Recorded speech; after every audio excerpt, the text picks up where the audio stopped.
Friends, आप सभी का पुनः स्वागत है आपके इस YouTube platform home science classes with Mohini ma'am में। तो आप सभी लोग बहुत सारे कमेंट यूपी आंगनबाड़ी भर्ती के अंतर्गत कर रहे हैं कि मैम हमारा जो है जाति जो है किसके नाम का बनेगा एंड आय प्रमाण पत्र किसके नाम का बनेगा। तो हम आपको लगातार कमेंट्स के माध्यम से बता रहे हैं, लेकिन फिर भी हमने सोचा जब हम यूपी आंगनबाड़ी भर्ती को लेकर जो न्यू पोस्ट पर वैकेंसी आई हैं, मतलब न्यू ज़िले में जो वैकेंसी आई हैं उन पर चर्चा करेंगे, तो हमने सोचा आपको लगे हाथ ये भी बता दें, क्योंकि बहुत से बच्चे मैसेज कर रहे हैं लगातार। कई मैसेज ऐसे हैं जो हमें दिखाई भी नहीं देते हैं, हम जब तक देखते हैं वो छुप जाते हैं। ठीक है, तो अभी हम बात करेंगे सारी जो है आंगनबाड़ी भर्ती को लेकर जो भी अपडेट है सारी ही चर्चा करेंगे। तो वीडियो में एंड तक बने रहिएगा। एंड आप लोग सुपरवाइज़र को लेकर बहुत कमेंट कर रहे हैं, मुझे तो ये संकोच होता है कि मैं बार बार एक ही चीज़ पर वीडियो बनाऊं, तो बच्चों को ये लगेगा कि मैम, जो बच्चे देख चुके हैं उन्हें बुरा लगेगा कि मैम बार बार एक ही वीडियो बनाते हैं। लेकिन मैं सुपरवाइज़र पर ऑलरेडी आपको बता चुकी हूँ कि सुपरवाइज़र की भर्ती जो है अभी तो नहीं आई है, और इसमें जो है ये आंगनबाड़ी से बिल्कुल अलग हो जाती है। क्यों हो जाती है? क्योंकि इसमें आपको एग्ज़ाम देना होगा, आपको प्रिपरेशन करनी होगी पूरी अच्छे से। ये तो जो यूपी आंगनबाड़ी में जो कार्यकर्त्री और सहायिका की भर्ती आई है, इसमें तो खाली आपको क्या करना है, मेरिट के आधार पर आपका सिलेक्शन होगा, वहाँ पर आपको तैयारी करनी है। और आप लोगों को बता दें कब तक आएगी, तो हम पहले ही बता चुके हैं, जब तक पैट का रिजल्ट आपका नहीं आ जाता है तब तक ये भर्ती नहीं आएगी, क्योंकि इसमें कहीं ना कहीं आपसे पैट मांगा जाएगा। कुछ लोगों को डाउट है, अभी भी कमेंट करके कह रहे हैं मैम क्या पैट ज़रूरी है। तो देखो, डाउट है तो फिर नोटिफिकेशन का वेट करिए। वैसे बकाया जो भी स्टेट की वैकेंसी आ रही हैं उनमें सभी में पैट मांगा जा रहा है, तो इस बेस पर हम आपको बता रहे हैं, क्योंकि इसी के बराबर की एक जॉब आई थी, इसी के इक्विवेलेंट आप कह सकते हैं, जो आई थी आपकी मुख्य सेविका, उसमें भी ये चीज़ लागू थी। ठीक है तो चलो, अभी थोड़ा सा मेरा गला गड़बड़ हो रहा है, तो कोई दिक्कत नहीं, हम स्टार्ट करते हैं सारी चर्चा। जो चलो, सबसे पहले हम आपको यही पूरी अपडेट दे देते हैं कि जो आपका आय प्रमाण पत्र है वो किसके नाम का बनेगा। तो आय प्रमाण पत्र आप किसके ऊपर डिपेंड हो? आप क्या अपने हस्बैंड के ऊपर डिपेंड हो, या आप अपने अभी शादीशुदा नहीं हो, आप माता पिता पर डिपेंड हो? अगर आपके माता पिता है, जैसे कि अगर मेरे पापा बहुत पहले एक्सपायर हो गए थे, मैं छोटी सी थी, तो मैंने भी 10th और 12th में जो है स्कॉलरशिप भरती थी, आगे भी भरा था स्कॉलरशिप का फॉर्म। तो जो है मेरा वहाँ पर मैं अपने भाई के नाम का बनवाती थी, क्योंकि मेरे भाई ही मेरे पालन करता थे। ठीक है, तो इस तरीके से आपको भी जो जो आपका संरक्षक है, जो आपका खर्च उठा रहा है, ठीक है, उसके नाम का ही आपको बनवाना पड़ेगा। ठीक है, तो ये चीज़ आपकी क्लियर हो गई। ओके, और दूसरी बात है, जैसे मान लो अगर मुझ पर थोड़ा बहुत ट्रस्ट नहीं हो पा रहा है मेरी बातों पर, पहली बात तो अगर आप मुझसे पूछे तो इसका मतलब आपको मेरी बात पे भरोसा। मैं भी कोई अपनी मर्जी से नहीं बता रही हूँ, मैंने पहले उस पर रिसर्च की तभी आपको बता रही हूँ, सर्च करके ही बता रही हूँ मैं आपको सारी चीज़ें। लेकिन उसके बावजूद भी अगर आपको डाउट है थोड़ा बहुत, तो जहाँ पर आप इनकम सर्टिफिकेट बनवाते हैं वहाँ बताना, वो खुद ही बता देंगे। ठीक है, तो इसमें परेशान होने वाली कोई बात नहीं, आपको बनवाने तो जाना ही पड़ेगा, तहसील जाओ या फिर कचहरी जहाँ भी बनता हो जाना ही पड़ेगा। तो आपको वो ये पूछोगे उनसे तो वो भी इतना छोटा सा आंसर है, उनका तो काम ही है, उन्हें तो सब कुछ पता है, वो तुरंत आपको बता देंगे कि ये भाई आपके इसके नाम का बनेगा। ठीक है, तो इसमें कोई दिक्कत नहीं। दूसरा, जाति और निवास का एक कमेंट इस तरीके का भी आया था कि मेरे हस्बैंड जो हैं वो आई थिंक जनरल में है, एंड मैं जो हूँ वो कुछ SC OBC में वो आती हैं, तो मतलब अदर कास्ट मैरिज थी उनकी। तो उन्होंने पूछा कि मैम हम किसका बनवाएंगे अपना जो प्रमाण पत्र है जाति का। देखो, जाति तो कहते हैं पिता की ही रहती है। ठीक है, आप कहीं भी शादी होकर चली जाए, आपकी जाति वही लगेगी जो आपकी पहले से आपके डॉक्यूमेंट्स में मेंशन है। ठीक है, तो आपका अब कहीं भी आपकी शादी हो गई है, फ़र्क नहीं पड़ता है, आपका जो निवास है वो वहाँ का लगता है जहाँ के आप निवास, जहाँ पर आप कर रहे हो, मतलब जहाँ आपको सारी जानकारी चाहिए। ठीक है, मतलब जिस क्षेत्र में आप रह रहे हो। ओके, तो इसलिए निवास तो आपका वो लगेगा कि मान लो कल को कोई आपके पास लेटर जाता है, ठीक है, तो आपका वो लेटर आपके उस निवास स्थान पर पहुंच जाए जहाँ पर आप रह रहे हो, इसलिए वही लगाना चाहिए जहाँ पर हम रह रहे हैं। लेकिन जाति जो है हमेशा वही रहती है जो जहाँ हम जन्मे हुए, पिता का ही रहेगा, क्योंकि आप माता पिता द्वारा जन्म आपका हुआ है। ठीक है, तो आपका जाति आपको क्लियर हो गया होगा। दूसरा, ज़्यादातर ये डॉक्यूमेंट जो है 3 साल के होने चाहिए, 3 साल के डॉक्यूमेंट्स। और चौथी चीज़, अभी अब इसका कमेंट नहीं आया है, पहले आए थे, लेकिन फिर भी मैं बता दूं, कोई नया बच्चा जुड़े, कि जो आपका इसमें योग्यता तो मात्र आपसे 12th ही मांगी गई है। लेकिन अगर आपको ऐसा मतलब आपके पास BA है और आपके पास MA है, तो आप इसमें हद से हद MA तक की क्वालिफिकेशन लगा सकते हो। क्यों लगा सकते हो? आपको उसका वेटेज भी मिलेगा, हो सकता है 2 नंबर का मिले, 3 नंबर का मिले, पर मिलेगा। ठीक है, तो 12th तो आपका होना चाहिए, 12th के बिना तो आप अप्लाई ही नहीं कर पाओगे आंगनबाड़ी में।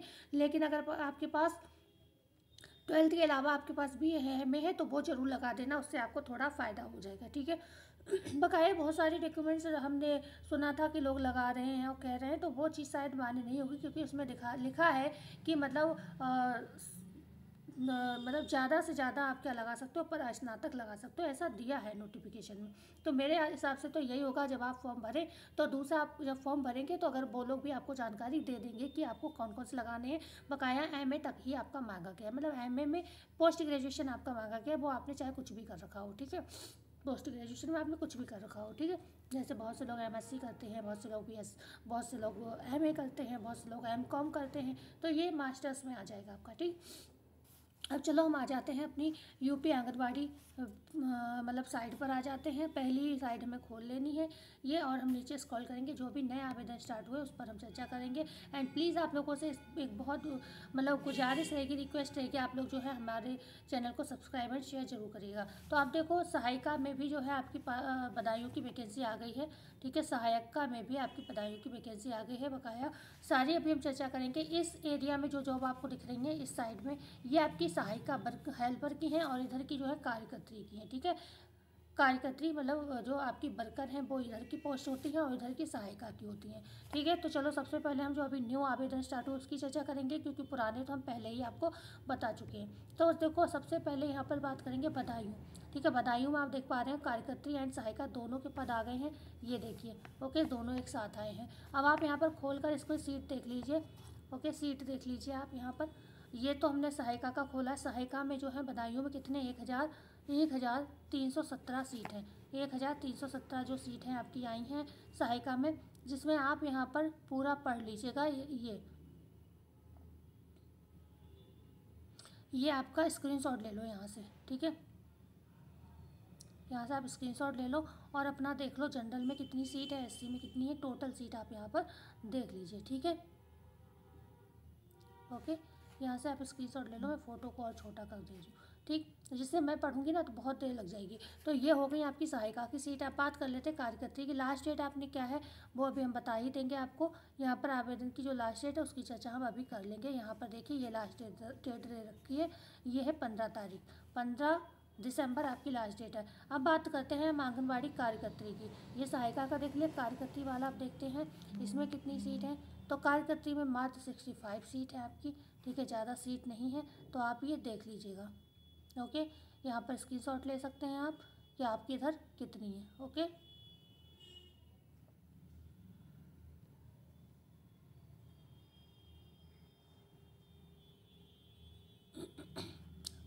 ओके, तो अब हम बात करते हैं इसकी लास्ट डेट जो है आपकी 15 तारीख, इसकी भी लास्ट डेट है आवेदन की 15 दिसंबर। तो अब हम आगे बात करते हैं इटावा की। मैंने आपको एक नोटिफिकेशन खोल के दिखा दिया, अब आप खुद देख लेंगे। अब हम सिर्फ आपको लास्ट डेट बताएंगे। ये नोटिफिकेशन आपको आंगनबाड़ी की साइट पर जाकर खुद से खोल के देख लेना है। इटावा की बात करें यहाँ पर, तो इटावा में जो है आपकी लास्ट डेट है 16 तारीख, 16 आपका दिसंबर। एंड यहीं पर कासगंज का है आपका 15 दिसंबर कार्यकर्त्री का, ठीक है। कार्यकर्त्री की बात कर रही हूँ, कासगंज में आपका कितना है 15 है। एंड सहायिका इटावा का कितना है 16 तारीख लास्ट डेट है। आगे बात करते हैं यहाँ पर कासगंज में सहायिका की जो भर्ती है उसकी लास्ट डेट 13 तारीख है, 13 दिसंबर, ओके। 13 दिसंबर किसकी है, सहायिका की, और कार्यकर्त्री की कितनी है 15 दिसंबर। तो दोनों का अंतर देख लीजिएगा। सबसे पहले हम चलो सहायिका की बात कर लेते हैं, जिससे दिक्कत नहीं होगी, बार बार कन्फ्यूज़न हो जाएगा नहीं तो। यहाँ पर संत कबीर नगर में आपका कितना है 12 तारीख लास्ट डेट है। संत कबीर नगर में 12 तारीख लास्ट डेट है। हमीरपुर में भी 12 तारीख लास्ट डेट है, 12 दिसंबर। उन्नाव में भी 12 दिसंबर। प्रयागराज में 11 दिसंबर है। ये सारी सहायिका की बात कर रही हैं। लखनऊ में आपके 10 दिसंबर है। हाथरस में 11 दिसंबर है। सुल्तानपुर में 10 दिसंबर। अब श्रावस्ती में 9 दिसंबर। कौशाम्बी में 9 दिसंबर। सिद्धार्थनगर में 7 दिसंबर। बरेली में 8 दिसंबर। जालौन में 8 दिसंबर। और मुजफ्फरनगर में 8 दिसंबर है। हरदोई में 7 दिसंबर है। बलिया में 5 दिसंबर। मुरादाबाद में 6 दिसंबर। चित्रकूट में 6 दिसंबर। फतेहपुर में 7 दिसंबर। कन्नौज में 5 दिसंबर है। बाराबंकी में 5 दिसंबर है। कुशीनगर में 3 दिसंबर है। वांदा में 11 दिसंबर एंड शाहजहाँपुर में 5 दिसंबर। बहराइच में 6 दिसंबर। कानपुर नगर में 6 दिसंबर है। सहारनपुर में आपके 5 दिसंबर है। मैनपुरी में आपकी 6 दिसंबर है। मऊ में आपकी 4 दिसंबर है। जौनपुर में 4 दिसंबर।